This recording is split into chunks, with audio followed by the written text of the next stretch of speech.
Hello, Maverick traders, and welcome out to your daily market roundup. This is Ankit here, and let's break down today's market price action. It's a Thursday, October the 31st.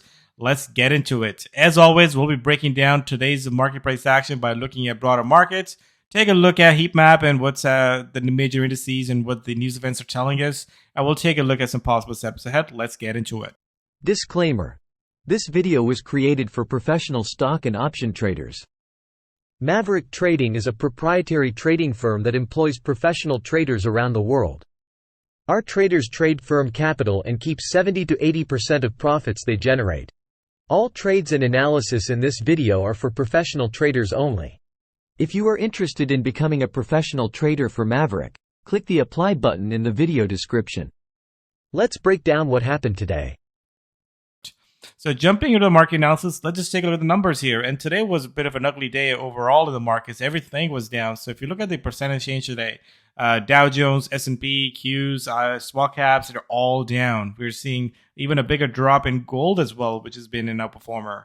Oil had a nice little jump today, but overall you can see the sector heat map here. Everything was just in a red. So you can see that the big tech was bringing the markets down. Meta, Google, Apple, Amazon, Microsoft, Nvidia. Again, that's really what's weighing down on these markets.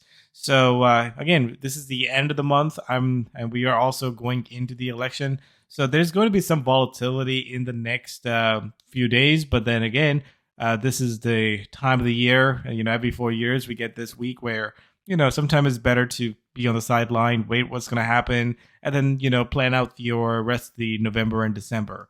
Now, here's the chart for the S&P. You can see that we got right. Again, we're in this consolidation phase. So at this point, we're at the crossroad.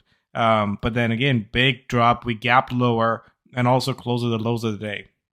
So pretty bearish candle if you look at it, increase in little volume.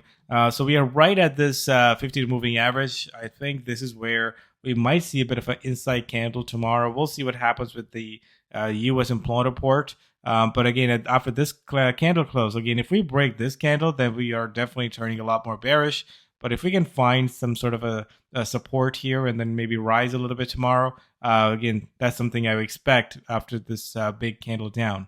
But overall, you can see the same thing happening in the Qs as well. We can see the Dow Jones actually breaking the 50-day moving average. So overall, the market seems to be getting under pressure here. So this is, again, a good time to sort of scale back on your outlook, kind of go a bit more neutral and then see what's going to happen, especially once the election is out of the way. Again, the big question really is, are we going to get this another end of the year rally, or do we just, start to pull back a little bit further from here? So as far as the setup goes, I only have a handful of them. Again, this is where I'm more on the sideline next week till this election blow past over. So here's the couple of good setups I have on the long side. AbbVie, you can see a nice little breakout here. And again, I'm looking at things that are coming on earnings, good volume, and has about a bit of a follow through. So even after an ugly day today, this still had a good day overall.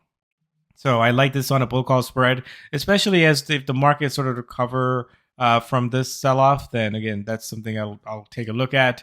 Here we are, another one. Bristol Myers, you can see this thing had a beautiful breakout as well, coming on earnings, big volume, and nice holding on to those gains. And the last one is AT&T. As you can see, this thing is just breaking out today after, testing this level. Pull back a little bit, now back above it. So these three, again, I will be sort of waiting, see what will happen with the markets tomorrow and even Monday. So the big question is that when do we open these positions? I think we'll probably want to get this past this little market pullback here. Now on the bearish side, I got the AMD. You can see this one on earnings, gap lower, and look at that, continue to follow through. So it's just telling us that there could be a little bit more downside risk in this one. And the other one, which has been on the stronger side, is the Shark Ninja. You can see this thing nicely, in this little range, and then we gap lower and pretty ugly gap and pretty ugly close here.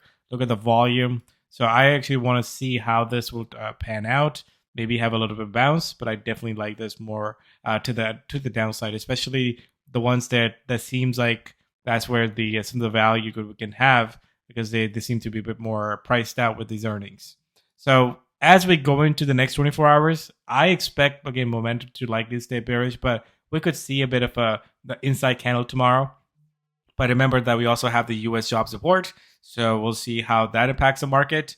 And we still have earnings tomorrow, especially in the energy sector. But yeah, next few days is just crucial. With after the election, I think we'll probably have a much better idea where the yield's gonna go. Who wins, where market goes. So I think in the shorter term, let's just hold steady.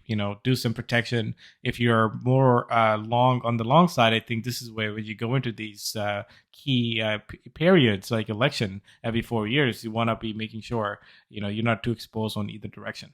Well, thanks all for now. Thanks for joining. We'll see you the next one. Happy trading.